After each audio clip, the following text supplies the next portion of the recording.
कि नोएडा से ही जहां डायल 112 सेवा में लापरवाही बरतने वाले पुलिसकर्मियों पर बड़ी कार्रवाई हुई है। लगातार मिल रही नकारात्मक रिपोर्ट के बाद पुलिस आयुक्त लक्ष्मी सिंह ने सख्त रुख अपनाते हुए 14 पुलिसकर्मियों को निलंबित कर दिया है।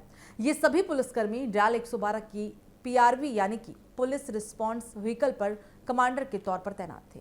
बताया जा रहा है कि पिछले 6 महीने के दौरान इन पुलिसकर्मियों की कार्यप्रणाली को लेकर लगातार शिकायतें और नकारात्मक फीडबैक सामने आ रहे थे। इसके बाद पूरे मामले की समीक्षा की गई और जांच रिपोर्ट के आधार पर कार्रवाई का फैसला भी लिया गया। डायल 112 सेवा का उद्देश्य किसी भी आपात स्थिति में लोगों तक तुरंत पुलिस सहायता पहुंचाना है, लेकिन नोएडा में कुछ पीआरवी कमांडरों की लापरवाही को लेकर लगातार सवाल उठते रहे थे और इसको लेकर डीसीपी ट्रैफिक अभय कुमार मिश्र की ओर से रिपोर्ट तैयार की गई, पुलिस आयुक्त को भेजी गई और जांच के दौरान 6 महीने में डायल 112 पर आए 165 इवेंट कॉल का लखनऊ मुख्यालय और डीसीपी यातायात कार्यालय की ओर से फीडबैक भी लिया गया। इस दौरान कई मामलों में पुलिसकर्मियों की लापरवाही भी सामने आई। रिपोर्ट में यह भी पाया गया कि कुछ मामलों में रिस्पांस टाइम, मौके पर पहुंचने और कार्रवाई को लेकर अपेक्षित गंभीरता नहीं दिखाई गई।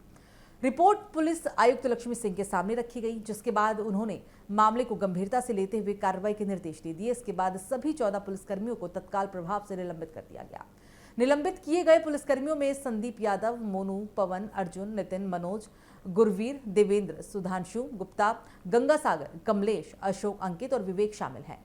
ये सभी आरक्षी और मुख्य आरक्षी पद पर तैनात थे और डायल 112 की पीआरवी व्यवस्था से जुड़े हुए थे। पुलिस विभाग की ओर में इस कार्रवाई को यह भी संदेश देने की कोशिश की गई है। यह भी माना जा रहा है कि आपातकालीन सेवाओं में किसी भी तरह की लापरवाही बर्दाश्त नहीं की जाएगी, क्योंकि डायल 112 जैसी सेवा सीधे आम लोगों की सुरक्षा और भरोसे से जुड़ी होती है। ये पहली बार नहीं है जब नोएडा में डायल 112 कर्मियों की कार्यप्रणाली पर सवाल उठे हैं। इससे पहले 3 दिसंबर 2025 को पुलिस आयुक्त लक्ष्मी सिंह के निरीक्षण के दौरान एक्सप्रेसवे पर तैनात डायल 112 कर्मियों की लापरवाही भी सामने आई थी। उस समय भी अधिकारियों को व्यवस्था सुधारने के निर्देश भी दिए गए थे। पुलिस विभाग अब डायल 112 की कार्यप्रणाली को और भी बेहतर बनाने पर जोर दे रहा है।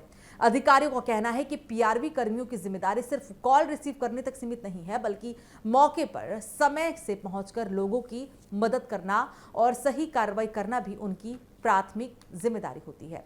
फिलहाल पुलिसकर्मियों पर निलंबन की कार्रवाई कर दी गई है, लेकिन बड़ा सवाल यही है कि क्या इससे डायल 112 की व्यवस्था में सुधार आएगा, क्योंकि आपात स्थिति में लोगों को सबसे पहले पुलिस से ही मदद की उम्मीद होती है और ऐसे में जरूरी है कि कार्रवाई के साथ साथ व्यवस्था में भी स्थायी सुधार हो, ताकि नोएडा में सुरक्षा व्यवस्था पर लोगों का भरोसा और भी मजबूत हो सके। ऐसे कई सवाल अब उठ रहे हैं इस कार्रवाई के बाद। अब देखने वाली बात होगी कि इस कार्रवाई के बाद क्या संदेश पुलिस विभाग में जाता है।